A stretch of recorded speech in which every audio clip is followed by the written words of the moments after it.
تھپڑ کی آواز پورے کمرے میں گونجی تھی اور دلہن بنی 17 سالہ مریم زمین پر گری تھی۔ اس کا جسم خوف سے لرز اٹھا تھا۔ اس کی آنکھوں میں آنسو تھے مگر اس نے ہنوز ہونٹ سیے ہوئے تھے۔ کس حق سے تم میرے بستر پر بیٹھی ہو؟ جانتی ہو نا میری بہن کے بدلے یہاں آئی ہو، ورنہ تمہاری اوقات نہیں ہے میر حارث شاہ کی بیوی بننے کی۔ وہ دہاڑا اور اسے کمرے سے باہر نکال دیا۔ اگر وہ ایک بار گھونگھٹ ہٹا کر اس معصوم کا چہرہ دیکھ لیتا تو یقیناً ایسا کرنے سے پہلے خود کو ختم کر لیتا۔ دلہن بنی مریم کوئی اور نہیں بلکہ اس کی پہلی و آخری محبت تھی، جسے اس نے 4 مہینے پہلے پہاڑی جھیل کنارے دیکھا تھا۔ شادی کی اگلی صبح ہی وہ شہر جا چکا تھا اور اب 3 ماہ بعد لوٹا تھا، اور اس لڑکی کو جو اس کی پہلی نظر کی محبت تھی اسے یوں اپنے گھر کے گارڈن میں صفائی کرتا دیکھ پتھر کھا ہو گیا تھا، اس بات سے یکسر انجان کہ وہی اس کی بیوی تھی۔ 4 مہینے پہلے کی وہ شام جیسے ابھی کی بات ہو۔ میر حارث شاہ اپنے دوستوں کے ساتھ پہاڑی علاقے میں گیا تھا جہاں اس کی نظر ایک لڑکی پر پڑی تھی۔ وہ پانی میں پاؤں ڈالے کسی خیال میں گم بیٹھی تھی۔ اس کے لمبے سیاہ بال ہوا میں اڑ رہے تھے اور وہ کسی خواب کی مانند لگ رہی تھی۔ بیوٹیفل! اسے دیکھتے ہی بے آواز سرگوشی کرتا وہ ٹرانس میں دیکھے گیا تھا، جو کھلکھلاتی ہوئی پونچھ ہلاتی پانی سے کھیل رہی تھی۔ ہائے! وہ قریب گیا۔ وہ کسی مردانہ آواز پر بری طرح سے چونکی تھی۔ کون؟ وہ بکھلا کر بولی، تیزی سے کھڑی ہوئی اور گلے میں پڑا دوپٹہ درست کیا تھا، جبکہ وہ بے اختیاری کے عالم میں بس اسے ہی تکے جا رہا تھا۔ کیا تم مجھ سے دوستی کرو گی؟ اس نے اپنا ہاتھ اس کی جانب بڑھایا مگر وہ حیرانی اور پریشانی کے عالم میں لب چباتی کتنی ہی دیر اسے دیکھتی رہی، پھر گڑبڑا کر الٹے قدموں وہاں سے بھاگ گئی تھی، جبکہ میر حارث جو اس کے سحر میں ایسا گرفتار تھا کہ اس کے چلے جانے کا بھی اسے علم نہیں ہوا تھا۔ اف! کہاں چلی گئی یہ لڑکی؟ اس نے خود ساختہ سرگوشی کرتے ارد گرد میں نگاہ دوڑائی تھی مگر وہ بوتل کے جن کی مانند غائب ہو گئی تھی۔ وہی لڑکی جسے اس نے بارہا تلاش کرنا چاہا تھا وہ کہیں غائب ہو گئی تھی۔ وہ کتنی ہی دیر تک اسے پاگلوں کی طرح اس وادی میں تلاش کرتا رہا مگر وہ پری پیکر تو نہ جانے کہاں گم ہو گئی تھی، اور آج قسمت نے انہیں پھر ملا دیا تھا جبکہ وہ دھتکار کر جا چکا تھا۔ میر حارث شاہ کی بہن شمائلہ جو نہ جانے کب اپنے یونیورسٹی فیلو عادل کو اپنا دل دے بیٹھی تھی۔ عادل جو ایک مڈل کلاس خاندان سے تعلق رکھتا تھا، وہ امیر باپ کی بیٹی کے جھانسے میں آ جانے کی صورت میں نہال تھا۔ وہ بظاہر خود کو ایسے ہی شو کر آتا تھا جیسے کسی بہت بڑے باپ کی اولاد ہو، ساتھ ہی ساتھ اسے اپنے خوبصورت ہونے پر بھی بہت غرور تھا۔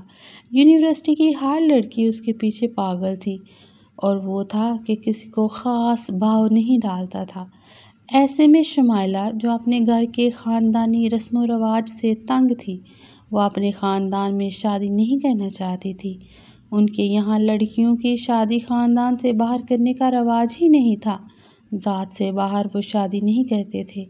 گھر میں بڑھتی حد سے زیادہ سختیوں پر وہ باغی ہو گئی تھی، اور یوں ہی اس کے قدم کب عادل کی طرف اٹھ گئے تھے اسے خود بھی خبر نہیں ہو سکی تھی۔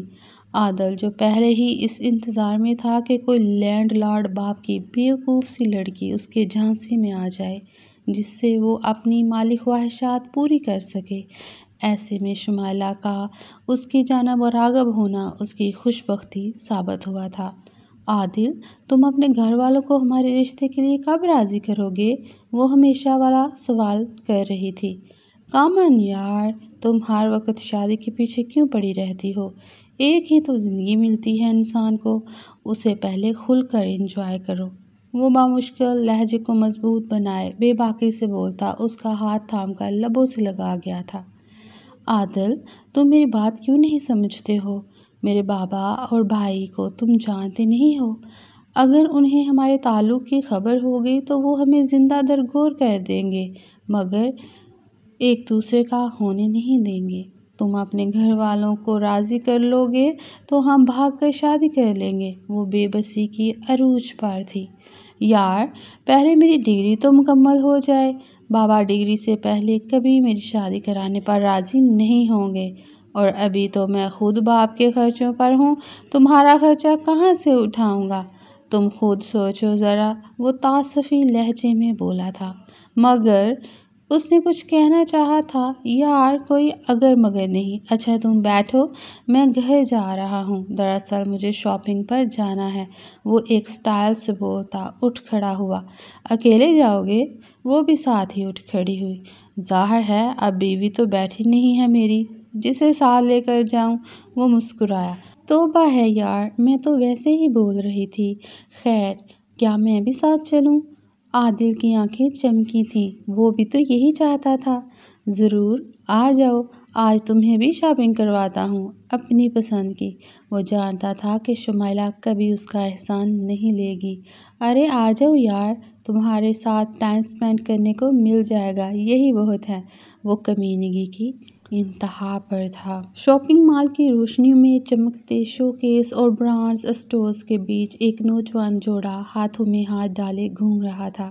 شمائلہ خوشی خوشی کپڑے دیکھ رہی تھی اور اس کے ساتھ کھڑا عادل بڑے نپے تلے انداز میں ہر چیز کا ایک شاہانہ انداز میں جائزہ لے رہا تھا، جیسے کوئی خزانہ تلاش کر رہا ہو یا ملکہ الزبتھ کا پرتو ہو۔ یہ کیسا لگ رہا ہے عادل؟ شمائلہ ایک خوبصورت سرخ ڈریس اٹھایا اور پرجوش انداز میں اسے عادل کی طرف بڑھاتے سوال کیا تھا۔ عادل نے ایک نظر ڈریس پر ڈالی، پھر قیمت پر اور فوراً مصنوعی مسکراہٹ چہرے پر سجا لی۔ بہت اچھا ہے سویٹی، تم پر تو ہر رنگ جچتا ہے، مگر یہ والا تو کمال لگے گا، لے لو۔ شمائلہ خوش ہو کر ڈریس لینے لگی، مگر اسی لمحے عادل نے ادھر ادھر نظر دوڑائی۔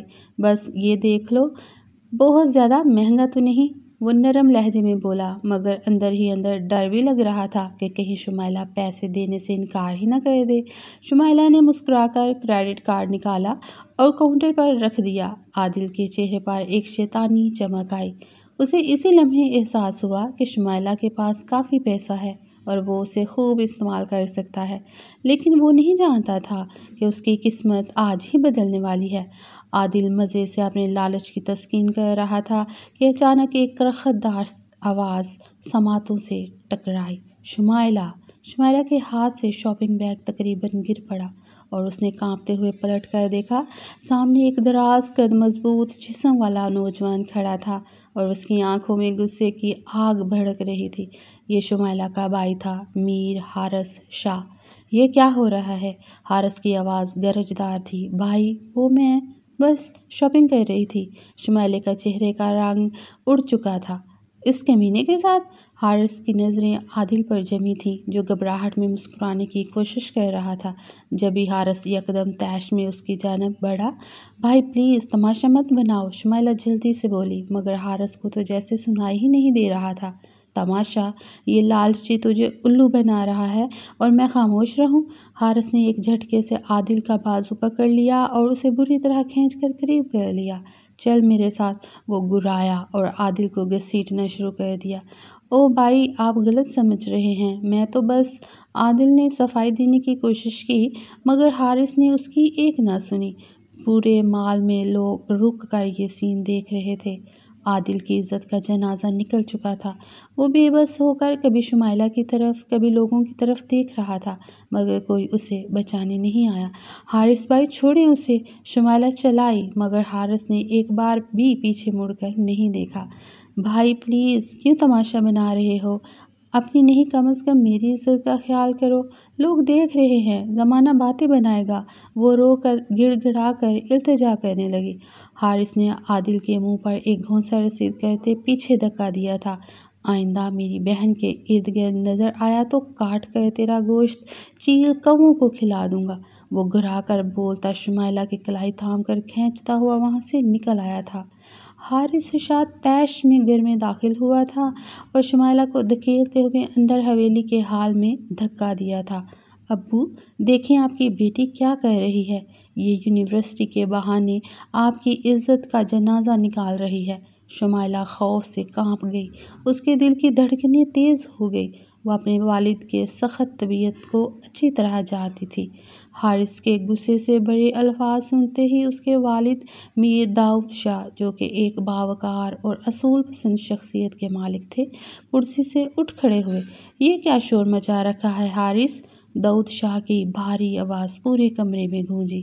حارث نے غصے میں ہاتھ کی مٹھیاں بھینچ لیں اور انگلی اٹھا کر شمائلہ کی طرف اشارہ کیا۔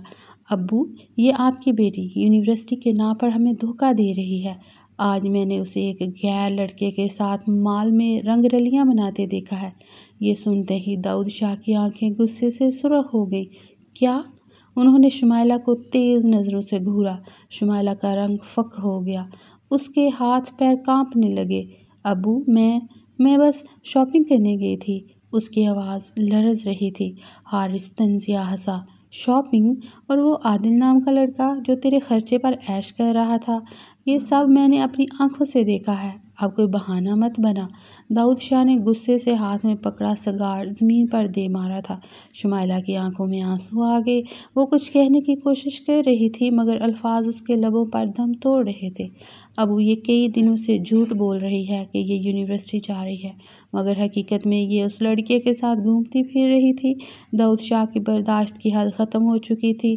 انہوں نے ایک تیز تماشا شمائلہ کے رخسار پر جڑ دیا۔ شرم آنی چاہیے تمہیں، ہماری عزت مٹی میں ملا دی تم نے۔ وہ گرجے۔ شمائلہ آنکھوں میں آنسو لیے زمین پر بیٹھ گئی۔ اس کا جسم کانپ رہا تھا۔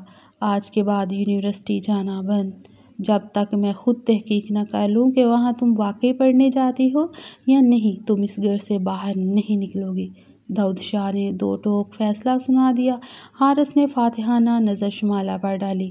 اگر آئندہ یہ حرکت دہرائی تو میں خود اپنے ہاتھوں سے اس کا گلا دبا دوں گا، وہ سخت لہجے میں بولا اور پیر پٹکتا ہوا کمرے سے نکل گیا۔ شمائلہ سسکیاں بھرتی رہی۔ اس کا دل ٹوٹ چکا تھا، مگر اب وہ کیا کرے؟ کوئی اس کی صفائی سننے کو تیار ہی نہیں تھا۔ شمائلہ کی آنکھوں سے آنسو بہتے ہوئے تکیے میں جذب ہو رہے تھے۔ اس کے گال پر باپ کا تھپڑ ابھی بھی جھل رہا تھا اور دل میں حارث کی باتیں نشتر کی طرح چبھ رہی تھیں۔ کمرے میں اندھیرا تھا، صرف کھڑکی سے آتی چاندنی زمین پر سفید چادر بچھائے ہوئے تھی۔ ہر طرف سکون تھا، مگر اس کے اندر ایک طوفان برپا تھا۔ یہ سب میرے ساتھ ہی کیوں ہوا؟ کیا میں نے سچ میں کوئی گناہ کیا ہے؟ کیا عادل میری زندگی میں سچ میں محبت بن کر آیا تھا یا محض ایک فریب تھا؟ یہ سوال اس کے دماغ میں ہتھوڑے کی طرح برس رہے تھے۔ وہ کروٹ لے کر سیدھی ہوئی اور کانپتے ہاتھوں سے تکیے کے نیچے سے اپنا موبائل نکالا۔ اسے معلوم تھا کہ اگر اس وقت کسی نے دیکھ لیا تو مزید قیامت ٹوٹ پڑے گی، مگر اس کے پاس اور کوئی راستہ نہیں تھا۔ اس نے دھڑکتے دل کے ساتھ عادل کا نمبر ڈائل کیا۔ 1 بیل، 2 بیل، 3 بیل۔ کال اٹھا بھی لو عادل، اس نے زیر لب دعا کی۔ آخر کار فون اٹھا لیا گیا۔ دوسری طرف سے نیند میں ڈوبی آواز آئی، کون؟ شمائلہ کو ایسا لگا جیسے اس کا دل کسی نے مٹھی میں جکڑ لیا ہو۔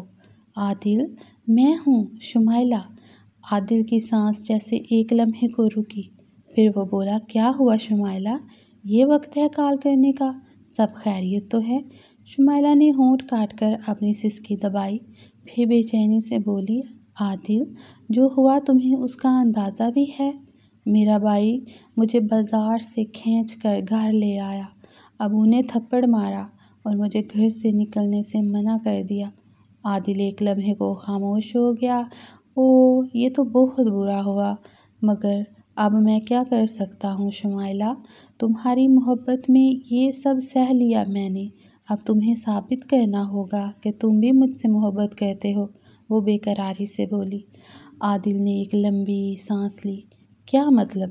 شمائلہ نے جلدی سے کہا، میرے ابو سے میرا رشتہ مانگنے آؤ، شاید وہ مان جائیں، شاید ان کا دل میں رحم آ جائے، کم از کم ایک بار کوشش تو کرو عادل۔ دوسری طرف خاموشی تھی، گہری خاموشی۔ عادل، تم سن رہے ہو؟ عادل نے کھنکھار کر گلا صاف کیا۔ دیکھو شمائلہ، یہ اتنا آسان نہیں ہے، تمہارے ابو بہت سخت آدمی ہیں اور تمہارا بھائی وہ تو سیدھا مار ڈالے گا مجھے۔ شمائلہ کی آنکھوں میں بے یقینی چھا گئی۔ تو تم کیا کہہ رہے ہو؟ عادل نے تھوڑا اکتاہٹ بھرے لہجے میں کہا۔ میرا مطلب ہے ہمیں کچھ دن انتظار کرنا چاہیے۔ تمہیں جذبات میں آ کر کوئی فیصلہ نہیں لینا چاہیے۔ انتظار کس چیز کا؟ عادل، مجھے اس قید سے نکالنے کے لیے تمہیں کچھ کرنا ہوگا، اس نے بے بسی سے کہا۔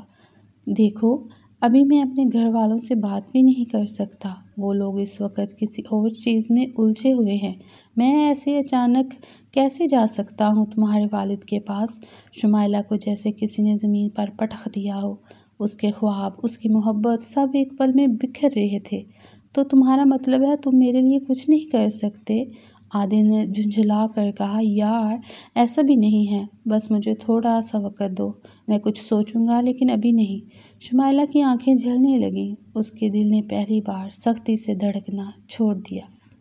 عادل، تمہیں یاد ہے تم نے مجھ سے کیا وعدے کیے تھے کہ تم مجھے اپنی دنیا بنا لو گے؟ میرے بغیر تمہاری زندگی ادھوری ہوگی اور تم میرے لیے ہر حد تک جاؤ گے، وہ یاد کرا رہی تھی۔ ہاں ہاں کہا تھا، مگر یار حالات بدل گئے ہیں، میں اس وقت کچھ نہیں کر سکتا۔ وہ زچ ہوا۔ حالات بدل گئے یا تم بدل گئے؟ عادل لاجواب ہو گیا۔ چند لمحوں کی خاموشی کے بعد وہ بولا، مجھے سونے دو شمائلہ، صبح بات کرتے ہیں، ٹھیک ہے؟ شمائلہ کو ایسے لگا جیسے اس کے کانوں میں سیسا پگھلا کر ڈال دیا گیا ہو۔ وہ لرزتے ہاتھوں سے فون دیکھ رہی تھی۔ دوسری طرف عادل کی بے حسی کسی خنجر کی طرح اس کے دل میں گھونپ رہی تھی۔ عادل، بس ایک بات بتاؤ، کیا تم واقعی مجھ سے محبت کرتے ہو؟ یار، یہ کیسا سوال ہے؟ ظاہر ہے کہ کرتا ہوں، لیکن ابھی پریشر مت ڈالو۔ شمائلہ کے لبوں پر ہلکی سی مسکراہٹ آ گئی، مگر یہ مسکراہٹ زہر آلود تھی۔ ٹھیک ہے عادل، پھر میں بھی تم پر پریشر نہیں ڈالتی، خدا حافظ۔ اور اس نے بغیر اس کے جواب کا انتظار کیے کال کاٹ دی۔ کمرے میں ایک گہری خاموشی چھا گئی۔ شمائلہ نے موبائل کی اسکرین دیکھی جہاں عادل کا نام جگمگا رہا تھا۔ اس نے ایک گہری سانس لی، فون کی گیلری کھولی اور آہستہ آہستہ عادل کی تصویریں ڈیلیٹ کرنا شروع کر دیں۔ اس کا دل کرچی کرچی ہو رہا تھا، مگر اب وہ سمجھ چکی تھی کہ محبت محض وعدے کرنے سے نہیں نبھائی جاتی۔ محبت وہی ہوتی ہے جو مشکل وقت میں ساتھ دے، جو محض بہانے نہ بنائے۔ آج کی رات اس کے لیے ایک نیا سبق لے کر آئی تھی، اور اس کے بعد شمائلہ نے دوبارہ کبھی عادل کو فون نہیں کیا۔ شمائلہ کو محسوس ہو رہا تھا جیسے زمین اس کے قدموں تلے سے نکل رہی ہو۔ وہ ابھی عادل کی بے رخی کے زخم سے سنبھلی بھی نہیں تھی کہ اس کے باپ نے ایک اور بام اس پر گرا دیا تھا۔ تمہاری شادی طے کر دی ہے، اگلے ہفتے نکاح ہوگا۔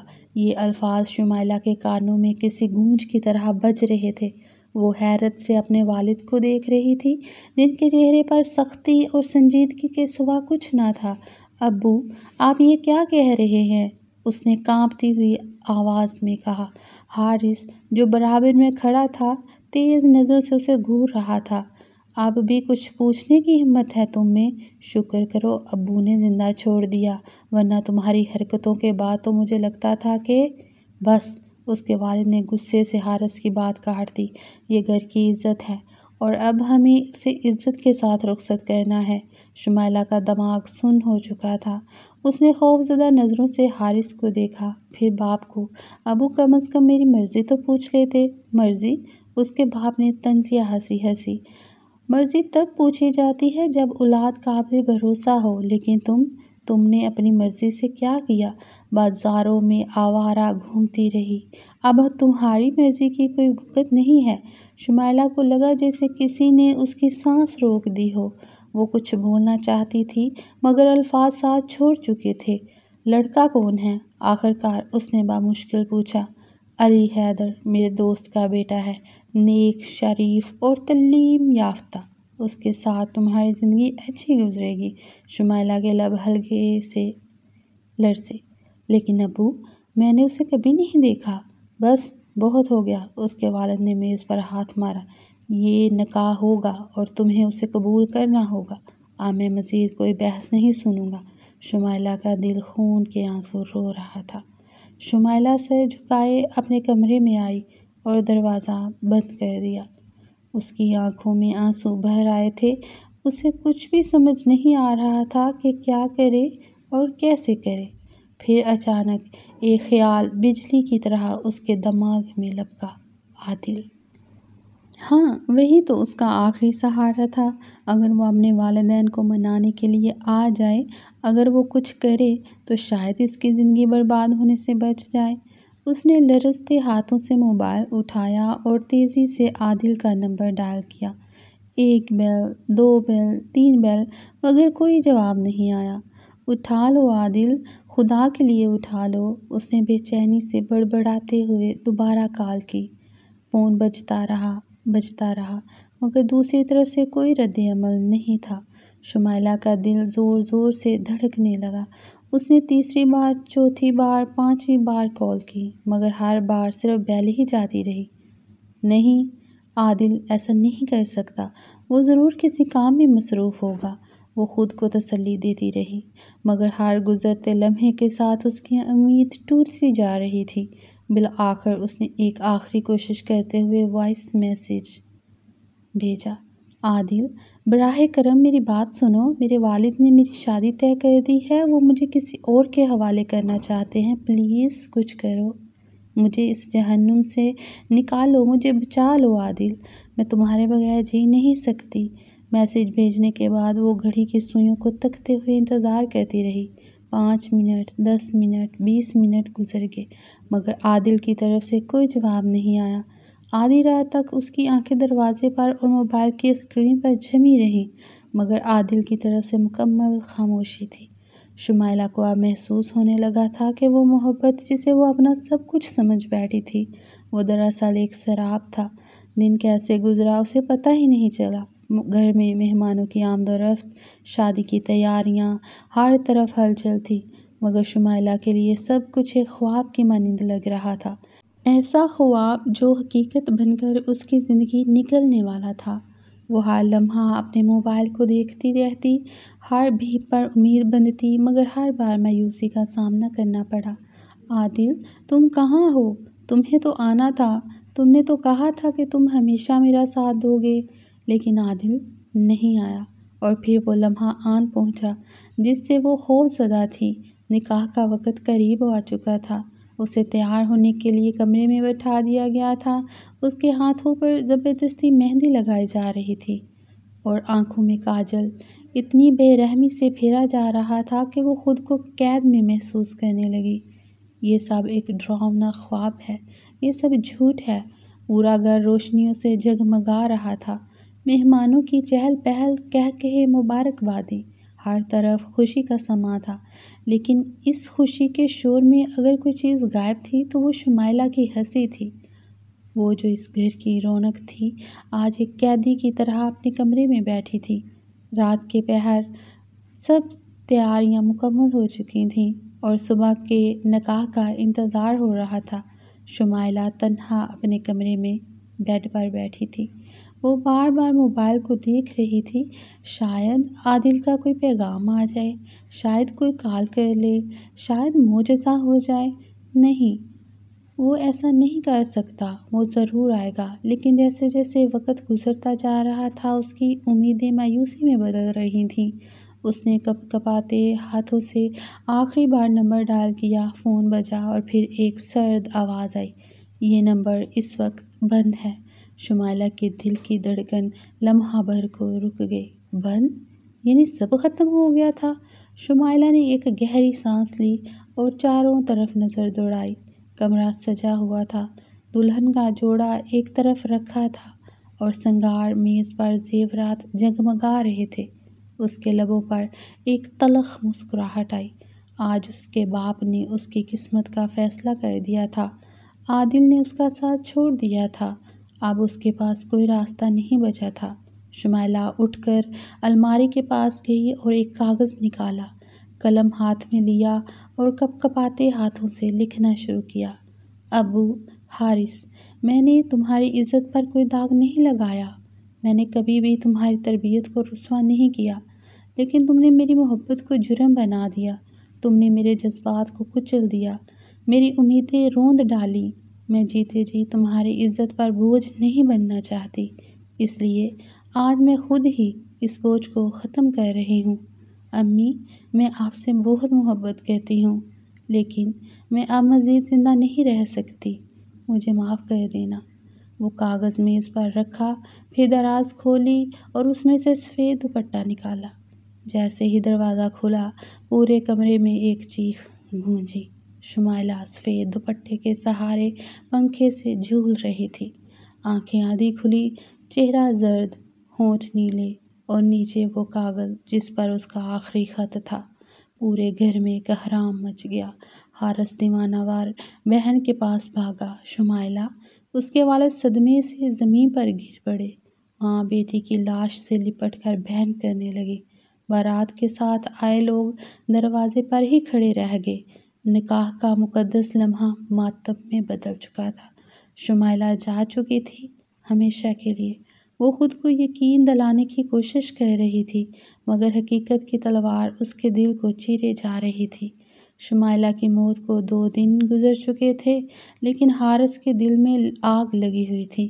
وہ بے چین تھا، غصے میں بھرا ہوا۔ یہ سب عادل کی وجہ سے ہوا۔ اگر وہ مرد تھا تو اپنی محبت کے لیے آیا کیوں نہیں؟ اگر اس میں ہمت تھی تو نکاح کے لیے آگے کیوں نہیں بڑھا؟ اس کی بہن قبر میں جا چکی تھی، لیکن عادل ابھی بھی آزاد گھوم رہا تھا۔ اب اس کی بھی زندگی جہنم بناؤں گا، یہ سوچ کر وہ اپنے والد کے پاس گیا اور ہاتھ جوڑ کر بولا، ابو، ہمیں اس کے گھر جانا ہوگا۔ وہ شمائلہ کی زندگی برباد کر کے چین سے بیٹھا ہے، ہم اسے چھوڑ نہیں سکتے۔ وہ سیدھا اس کے گھر پہنچے تھے۔ عادل حارث کو سامنے دیکھ کر گڑبڑایا۔ جس نے سیدھا چہرے پر گونسا رسید کیا تھا، عادل کی ماں آ گئی تھی۔ بیٹے کو اپنی آغوش میں چھپا لیا تھا۔ حارث سے باز پرس پر اتر آئی تھی۔ انصاف چاہتے ہیں، تمہارے بیٹے نے میری بہن کو مرنے پر مجبور کیا ہے۔ عادل کی ماں زمین پر بیٹھ گئی اور روتے ہوئے بولی، بیٹے کو معاف کر دو، خدا کے لیے اسے معاف کر دو، وہ نادان تھا، جوانی کی غلطی تھی۔ حارث کا دل خون کے آنسو رو رہا تھا۔ وہ آگے بڑھا، ایک قدم ماں کے قریب جھک کر کہا، معافی، میری بہن کی قبر کی مٹی ابھی تک گیلی ہے، میری ماں ہر رات اس کی یاد میں تڑپ کر روتی ہے، اور تم کہہ رہی ہو کہ میں تمہارے بیٹے کو معاف کر دوں؟ وہ دہاڑا تھا۔ اس کی ماں ہاتھ جوڑ گئی، مگر وہ رحم کھانے کے موڈ میں نہیں تھا۔ حارث کی آنکھوں میں صفاقی تھی۔ وہ ایک لمحے کو خاموش رہا، پھر ہونٹ بھینچ کر گویا ہوا، اگر تم چاہتی ہو کہ ہم تمہارے بیٹے کی جان بخش دیں تو بدلے میں ہمیں تمہاری بیٹی چاہیے۔ عادل کی ماں سکتے میں آ گئی، جیسے کسی نے اس کے جسم سے جان نکال لی ہو۔ کیا؟ حارث کے والد نے سخت لہجے میں کہا۔ ہاں، جیسے تمہارے بیٹے نے ہماری بیٹی کو برباد کیا ہے، ویسے ہی ہمیں تمہاری بیٹی چاہیے، تاکہ تمہیں بھی وہی درد محسوس ہو جو ہم نے سہ لیا۔ عادل، جو کمرے کے اندر چھپا کھڑا تھا، بھاگ کر باہر آیا۔ نہیں، میری بہن اس سب میں کوئی قصور نہیں۔ حارث آگے بڑھا، اس کا گریبان پکڑ کر زور سے جھٹکا دیا۔ اور کیا میری بہن کا کوئی قصور تھا جو تم نے اسے مرنے پر مجبور کر دیا؟ اب برداشت کرو، یا تو اپنی بہن ہمیں دو، یا پھر اپنے انجام کے لیے تیار ہو جاؤ۔ عادل کی ماں دہاڑے مار کر رونے لگی۔ میرے خدا، یہ کیسا انصاف ہے! لیکن اب کھیل ختم ہو چکا تھا۔ حارث نے ایک آخری نظر عادل پر ڈالی اور طنزیہ مسکراہٹ کے ساتھ کہا، کل تک فیصلہ کر لینا، یا تو اپنی بہن کا رشتہ تیار رکھنا، یا پھر اپنے بیٹے کا جنازہ۔ یہ کہہ کر وہ پلٹ گیا، جبکہ عادل کی ماں زمین پر بیٹھ کر بہن کر رہی تھی، اور عادل کے چہرے پر موت کی پرچھائیاں تھیں۔ عادل کے گھر میں قیامت برپا تھی۔ ماں بہن کر رہی تھی، بہن خاموشی سے ایک کونے میں بیٹھی تھی، اور عادل خود دیوار سے ٹیک لگائے اپنے انجام کے بارے میں سوچ رہا تھا۔ یا تو اپنی بہن ہمیں دو، یا پھر اپنے بیٹے کا جنازہ۔ حارث کے الفاظ ابھی بھی گھر کی دیواروں میں گونج رہے تھے۔ عادل کی ماں نے رو کر بیٹی مریم کی طرف دیکھا۔ بیٹا، تم ہی بتاؤ، میں کیا کروں؟ اگر میں انکار کروں تو تیرا بھائی زندہ نہیں بچے گا۔ مریم نے سر جھکا لیا، آنکھوں میں آنسو تیرنے لگے۔ امی، میں کیا کہوں؟ وہ جانتی تھی کہ اسے اس بدلے کی آگ میں جھونک دیا جائے گا۔ وہ جانتی تھی کہ اس کا نکاح زبردستی ہوگا، وہ جانتی تھی کہ اس کی شادی میں عزت نہیں بلکہ انتقام ہوگا، لیکن اگر وہ انکار کرتی تو اس کا بھائی مارا جاتا۔ آخرکار وہ سسک کر بولی، امی، میں شادی کے لیے تیار ہوں۔ حارث اپنے باپ اور چند قریبی رشتہ داروں کے ساتھ عادل کے گھر پہنچا۔ اس کے چہرے پر سختی تھی، آنکھوں میں بے رحمی، لیکن دل میں کچھ اور بھی تھا۔ نکاح کی رسم سادگی سے انجام دی گئی۔ مریم کی آنکھیں جھکی رہیں اور حارث کے تاثرات میں کوئی نرمی نہیں تھی۔ قبول ہے، مریم نے ہونٹ کاٹ لیے، آنکھوں سے آنسو بہہ نکلے اور بہت مشکل سے بولی، قبول ہے۔ شادی کی اگلی صبح ہوتے ہی حارث شہر جا چکا تھا۔ وہ نکاح کو صرف ایک انتقام سمجھ کر بھول جانا چاہتا تھا۔ 3 ماہ تک اس نے مڑ کر بھی نہیں دیکھا کہ وہ لڑکی جسے وہ اپنے گھر لے آیا تھا کیسی ہے، کس حال میں ہے، لیکن اب 3 ماہ بعد جب وہ گھر لوٹا تو اس کا قدم گیٹ پر ہی رک گیا۔ وہ حویلی کے گارڈن میں صفائی لگاتی ایک لڑکی کو دیکھ کر پتھر ہو گیا تھا۔ وہی لمبے سیاہ بال، وہی معصومیت، وہی سکون بھری چال، وہی خاموشی میں لپٹا ہوا ایک انوکھا جادو۔ یہ یہاں کیا کر رہی ہے؟ وہ خود سے سوال کر رہا تھا۔ دل کی دھڑکن جیسے ایک لمحے کے لیے رک گئی ہو، دماغ ماضی کے اوراق پلٹنے لگا، اور پھر جیسے کسی نے اس کی آنکھوں سے پٹی ہٹا دی ہو۔ پہاڑی جھیل کنارے بیٹھی خاموشی کو محسوس کرتی لڑکی، وہی جو اس کی پہلی محبت بنی تھی۔ سنو لڑکی، لہجہ نرم تھا۔ مریم نے ہاتھ روک دیے۔ وہ آہستہ سے مڑی اور نظر اٹھا کر دیکھا۔ اس کی نظریں حارث کی آنکھوں سے ملی اور وہ بے یقینی سے اسے دیکھتی رہ گئی۔ کیا وہ پہچان چکا تھا؟ حارث کے ماتھے پر شکنیں گہری ہوئیں، دل میں ایک ہلچل مچ گئی۔ حارث کی سانسیں بے ترتیب ہونے لگی، دل کی دھڑکن جیسے سینے میں زنجیر توڑنے کی کوشش کر رہی ہو۔ سامنے وہ لڑکی کھڑی تھی جس نے کبھی اس کے دل میں محبت کے دیے جلائے تھے، اور آج وہی لڑکی یوں اچانک اس کے سامنے آ گئی تھی، اس کے گھر میں موجود تھی۔ اسے روبرو دیکھ کر مریم کے ہاتھ لرز گئے، جھاڑو اس کے ہاتھ سے گر گئی اور زمین پر جا لگی۔ اس نے آنکھیں حیرت اور خوف سے پھیلا کر حارث کی طرف دیکھا، جیسے وہ اس کے سوال پر ساکت ہو گئی ہو۔ تمہاری زبان کیوں بند ہو گئی؟ میں نے پوچھا، تم یہاں کیا کر رہی ہو؟ حارث نے ایک قدم آگے بڑھایا۔ یہ دیکھ کر مریم کے اندر خوف کی ایک سرد لہر دوڑ گئی۔ وہ کسی زخمی ہرنی کی طرح پیچھے ہٹی، پھر تیز قدموں سے حویلی کے اندر بھاگ گئی۔ رکو، حارث نے سخت آواز میں کہا، لیکن وہ نہیں رکی۔ وہ دل کی بے بسی کو دبائے حویلی کے لمبے راہداریوں سے گزرتی ہوئی اندر کی طرف بھاگنے لگی۔ دل دھک دھک کر رہا تھا، آنکھوں میں آنسو لرزنے لگے تھے۔ حارث کا دماغ سائیں سائیں کرنے لگا۔ وہ مریم کے پیچھے لپکا۔ حارث گہری سانس لیتا ہوا حویلی کے بڑے ہال میں آیا۔ اس کے ماتھے پر شکنیں تھیں اور دماغ میں بس ایک ہی سوال گونج رہا تھا، وہ لڑکی کون تھی اور اس حویلی میں کیا کر رہی تھی؟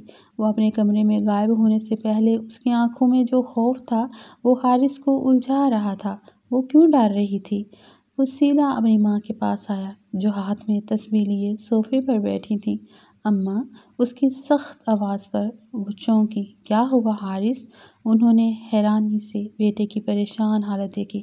یہاں ایک لڑکی ہے حویلی میں نے اسے گارڈن میں صفائی کرتے دیکھا، دبلی پتلی، بڑی آنکھیں، خوف زدہ سی لگ رہی تھی، جیسے کسی سے چھپ رہی ہو۔ حارث کا ہر لفظ اس کے ماں کے چہرے کا رنگ اڑا رہا تھا۔ وہ چپ سی ہو گئی۔ وہ تمہاری بیوی ہے حارث؟ حارث کو لگا جیسے کسی نے زمین کھینچ لی ہو۔ کیا؟ یہ آپ کیا کہہ رہی ہیں؟ ہاں، وہ تمہاری بیوی ہے۔ اس کی ماں کی آواز میں ایک سختی تھی، جیسے وہ ضبط کر رہی ہوں۔ اور تم جانتے ہو وہ کون ہے؟ وہ اس عادل کی بہن ہے جس کی وجہ سے میری بیٹی قبر میں جا سوئی۔ حارث کے کانوں میں جیسے دھماکہ ہوا تھا۔ اس کی محبت ایک قاتل کی بہن؟ کیا؟ ہاں، وہ بدبخت لالچی انسان جس نے میری بیٹی کو خواب دکھا کر برباد کیا، اور جب وقت آیا تو دھوکہ دے کر بھاگ گیا۔ شمائلہ نے اپنی جان لے لی اور اس کے بدلے میں ہم اس کی بہن کو لے لیا۔ حارث کا جسم سن ہو گیا، اس کے قدموں میں جیسے زنجیریں پڑ گئیں۔ یہ نہیں ہو سکتا، یہ نہیں ہو سکتا۔ ماں نے نم آنکھوں سے اسے دیکھا۔ حارث تیزی سے کمرے میں داخل ہوا، دروازہ زور سے کھلا اور دیوار سے ٹکرا کر ایک دھماکے سے واپس آیا، مگر وہ کسی چیز پر دھیان دینے کے قابل نہیں تھا۔ سامنے کا منظر ہی ایسا تھا کہ جیسے اس کے قدموں سے زمین کھینچ لی گئی ہو۔ مریم دیوار کے ساتھ لگی زمین پر بیٹھی تھی، اس کا نازک وجود خوف سے کانپ رہا تھا اور آنکھوں سے آنسوؤں کی برسات جاری تھی۔ وہ اپنے گھٹنوں میں چہرہ چھپائے سہمی ہوئی تھی، جیسے کسی پناہ کی تلاش میں ہو، جیسے کوئی بے بس پرندہ جسے شکاری کے پنجے سے بچنے کے لیے کوئی راستہ نہ ملے۔ حارث نے اپنی مٹھیاں بھینچ لیں، دل کسی انجانے احساس سے عجیب طرح دھڑک رہا تھا۔ مریم، اس کی سخت آواز کمرے میں گونجی۔ مریم نے سر اٹھایا، مگر اس کے آنسو بہنے کی رفتار مزید تیز ہو گئی۔ اس کی بڑی آنکھوں میں بے پناہ خوف تھا۔ میں نے کہا اٹھو۔ حارث کا لہجہ سخت ضرور تھا، مگر اس کے اندر کہیں کوئی چیز ٹوٹ رہی تھی۔ مریم نے ایک پل کے لیے اپنی جگہ سے ہلنے کی کوشش کی، مگر پھر وہ مزید سمٹ کر خود میں چھپ گئی، جیسے اپنے وجود کو چھوٹا کرنے کی کوشش کر رہی ہو، جیسے وہ چاہتی ہو کہ زمین پھٹے اور وہ اس میں سما جائے۔ یہ منظر حارث کے لیے ناقابل برداشت تھا۔ اس نے الجھن بھرے انداز میں اپنی انگلیاں بالوں میں پھنسا لیں، جیسے اپنے اندر اٹھنے والے طوفان کو قابو میں لانا چاہتا ہو۔ اس کی سانسیں بوجھل ہو گئیں، وہ ایک جھٹکے سے صوفے پر بیٹھ گیا، جیسے ساری طاقت کسی نے نچوڑ لی ہو۔ آنکھیں بند کر کے سر دیوار سے ٹکا لیا۔ یہ کیا ہو رہا تھا؟ وہ جسے سزا دینا چاہتا تھا، وہ اس کے سامنے اتنی بے بس کیوں لگ رہی تھی؟ کیوں اس کے آنسو حارث کے دل میں کچھ نرمی پیدا کر رہے تھے؟ یہ وہی لڑکی تھی نا، جسے وہ دشمن کی بہن سمجھ رہا تھا؟ پھر کیوں اسے یوں ٹوٹا ہوا دیکھ کر اس کا دل بوجھل ہو رہا تھا؟ کمرے میں صرف سسکیوں کی آوازیں گونج رہی تھیں، اور ایک شخص جو سزا دینے آیا تھا اب خود کسی قید میں جکڑا محسوس کر رہا تھا۔ وہ جھاڑو تھامے آہستہ آہستہ صحن میں گرد صاف کر رہی تھی۔ اس کی پیشانی پر پسینے کے ننھے قطرے چمک رہے تھے، اور دوپٹے کا پلو بار بار کندھے سے سرک کر نیچے گر رہا تھا۔ گرمی کی شدت کے باوجود وہ سر جھکائے کام میں مصروف تھی، جیسے خود کو اس حویلی میں موجود ہر چیز سے چھپانے کی کوشش کر رہی ہو۔ حارث کے اندر کچھ عجیب سا احساس جاگا۔ وہ دیکھ چکا تھا کہ باقی ملازمین اندر کسی نہ کسی کام میں لگے تھے، مگر یہ لڑکی، جو کہ حقیقت میں اس کی بیوی تھی، ایک نوکرانی کی طرح زمین پر جھکی صفائی کر رہی تھی۔ یہ سب کرنے کی ضرورت نہیں ہے، وہ سخت لہجے میں بولا۔ مریم کا ہاتھ جھاڑو پر جھپتے جھپتے رکا۔ اس کی آنکھیں خوف سے پھیل گئیں، جیسے کسی نے اسے رنگے ہاتھوں پکڑ لیا ہو۔ اس نے بمشکل اپنے حواس بحال کیے اور دھیرے سے سر جھکا لیا، جیسے اس کی آواز کو نظر انداز کر دینا ہی بہتر ہو۔ میں تم سے بات کر رہا ہوں مریم۔ اب کی بار حارث کی آواز میں تلخی تھی۔ وہ اس کے قریب آیا تو مریم نے تیزی سے پیچھے ہٹنے کی کوشش کی، مگر پیر میں الجھ کر لڑکھڑا گئی۔ یہ سب تم کیوں کر رہی ہو؟ وہ مزید قریب آیا، مگر اس بار مریم جھاڑو پھینک کر بجلی کی سی تیزی سے اندر کی طرف بھاگی۔ حارث نے حیرت سے اسے جاتے دیکھا، جیسے اس کے ہاتھ سے کوئی چیز نکل گئی ہو۔ وہ ایک پل کو ساکت کھڑا رہا، پھر کسی انجانے جذبے کے زیر اثر اس کے پیچھے لپکا۔ مریم سیڑھیاں پھلانگتی ہوئی حویلی کے اندر داخل ہو چکی تھی۔ اس کا دل تیزی سے دھڑک رہا تھا، جیسے کسی خوف نے اسے جکڑ لیا ہو۔ وہ جلدی سے اپنے کمرے میں گھس گئی اور دروازہ بند کرنے کے لیے ہاتھ بڑھایا ہی تھا کہ کسی نے باہر سے زور دے کر دروازہ کھلا رکھا۔ حارث دروازے میں کھڑا تھا، سانسیں بھاری ہو رہی تھیں۔ مجھ سے بھاگنے کی کوشش مت کرو مریم، وہ دھیرے سے بولا، مگر اس کی آواز میں ایک عجیب سا درد چھپا تھا۔ مریم نے نظریں نہیں اٹھائیں، بس ایک کونے میں دبک کر بیٹھ گئی، جیسے کسی کی نگاہوں سے بچنا چاہتی ہو۔ حارث نے بے بسی سے بالوں میں ہاتھ پھیرا اور صوفے پر گر کر بیٹھ گیا۔ یہ سب کیا ہو رہا ہے؟ مجھ سے کیوں چھپ رہی ہو؟ وہ آہستہ سے بولا، جیسے خود سے بات کر رہا ہو، مگر مریم خاموش رہی، بس گھٹنوں میں منہ چھپا کر سسکنے لگی۔ یہ کیسی شادی تھی؟ یہ کیسا رشتہ تھا؟ آخر کیوں اس کی محبت اس کے مقدر میں یوں لکھی گئی تھی؟ حارث نے جیسے ہی مریم کو لگاتار کام کرتے دیکھا، اس کی پیشانی پر گہری لکیریں ابھر آئیں۔ وہ کچھ دیر خاموشی سے اسے دیکھتا رہا، پھر ضبط نہ کر سکا اور سیدھا اپنی ماں کے پاس جا پہنچا۔ امی، آپ اسے اس طرح کے کام کیوں کرنے دے رہی ہیں؟ اس کی آواز میں بے چینی اور غصے کا امتزاج تھا۔ اس کی ماں جو ابھی تک پرانی روایات کی زنجیروں میں جکڑی بیٹھی تھی تلخی سے مسکرائی۔ کیوں نہ کرنے دوں؟ یہ تمہاری بہن کے قاتل کی بہن ہے۔ تم بھول گئے کیا نقصان پہنچایا ہے اس کے خاندان نے ہمیں؟ حارث کا دل جیسے کسی نے مٹھی میں جکڑ لیا ہو۔ وہ اپنی ماں کے الفاظ سن کر ایک پل کو خاموش ہوا، مگر پھر جیسے ضبط کا بندھن ٹوٹ گیا۔ مگر یہ میری بیوی بھی ہے، وہ یکدم چلایا۔ یہ میری عزت ہے، میری ذمہ داری ہے، اور میری موجودگی میں اسے نوکرانیوں کی طرح کام کرنے کی ضرورت نہیں۔ یہ کہہ کر وہ تیزی سے باہر نکلا اور گارڈن میں صفائی کرتی مریم کے پاس پہنچا۔ اس کے ہاتھ میں جھاڑو تھی، وہ سر جھکائے اپنے کام میں مگن تھی، مگر اگلے ہی لمحے حارث نے آگے بڑھ کر اس کا ہاتھ سختی سے تھام لیا۔ مریم خوف زدہ نظروں سے اسے دیکھنے لگی۔ اس کے دل کی دھڑکنیں بے ترتیب ہو گئیں۔ یہ سب چھوڑ دو، حارث نے سخت لہجے میں کہا۔ تمہیں اس گھر میں ملازمہ نہیں بنایا گیا ہے، تم میری بیوی ہو۔ حویلی کے ملازم ایک پل کے لیے ٹھٹک گئے۔ مریم کی آنکھیں حیرت اور بے یقینی سے پھیل گئیں، مگر حارث کی آنکھوں میں وہی شدت تھی جو وہ پہلے کبھی دیکھ چکی تھی۔ اس گھر میں میری بیوی سے کوئی کام نہیں کروائے گا، اس نے دو ٹوک لہجے میں حکم صادر کیا اور مریم کا ہاتھ تھامے اندر کی طرف بڑھ گیا۔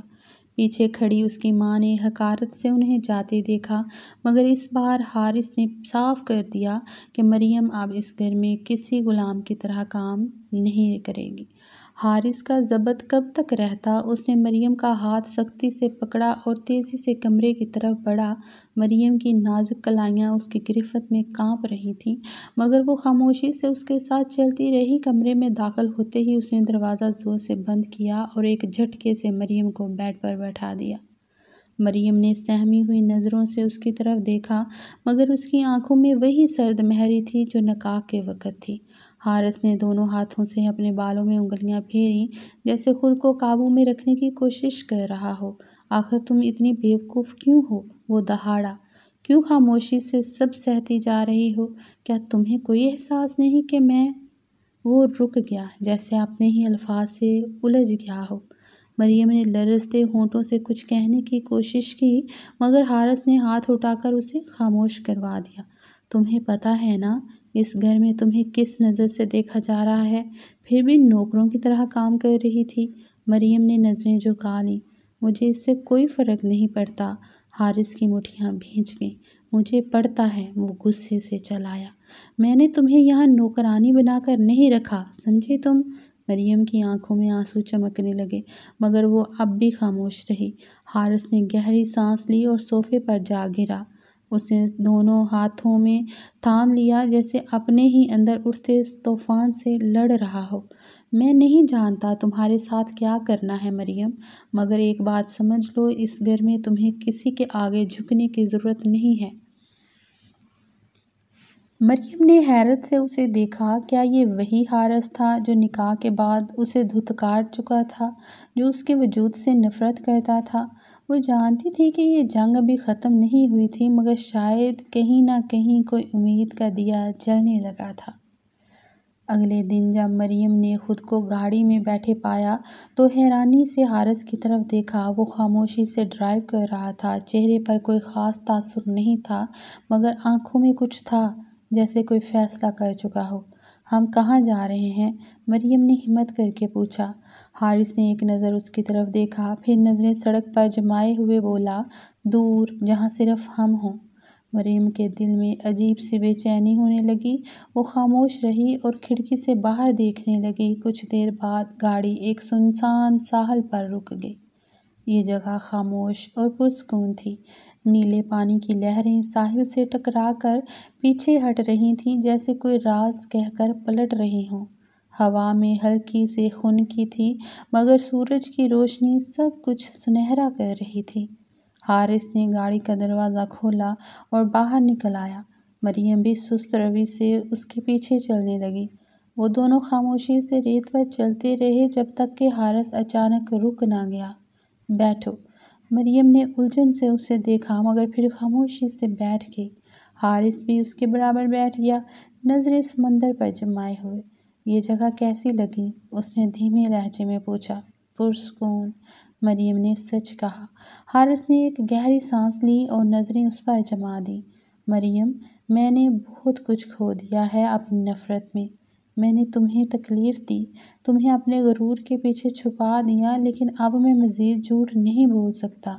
مریم نے حیرت سے اسے دیکھا۔ میں تم سے محبت کرتا ہوں مریم، شاید ہمیشہ سے، مگر میں نے دیر کر دی یہ ماننے میں۔ مریم کو لگا جیسے وقت تھم گیا ہو، سمندر کی لہریں جیسے پیچھے ہٹ گئی ہوں، ہوا جیسے رک گئی ہو۔ یہ محبت نہیں حارث، یہ پچھتاوا ہے، اس کے لبوں سے مشکل سے نکلا۔ حارث کی آنکھوں میں چمک ابھری۔ اگر یہ پچھتاوا ہے تو میں ساری زندگی اسے اپنا لوں گا، مگر سچ یہ ہے کہ تم میری ہو اور میں تمہارا ہوں۔ مریم کا دل دھڑک اٹھا۔ وہ نظریں چرانا چاہتی تھی، مگر حارث کی آنکھوں میں ایسا کچھ تھا جو اسے باندھ رہا تھا۔ مجھے سوچنے دو حارث، وہ مدھم آواز میں بولی۔ حارث مسکرا دیا۔ جتنا وقت چاہے لے لو، بس ایک وعدہ کرو، اب مجھ سے دور مت جانا۔ مریم نے پہلی بار اس کی آنکھوں میں دیکھا اور وہاں صرف محبت تھی، سچی، بے لوث اور دائمی محبت۔ Please like, share and do subscribe my channel for watching more videos. Thank you.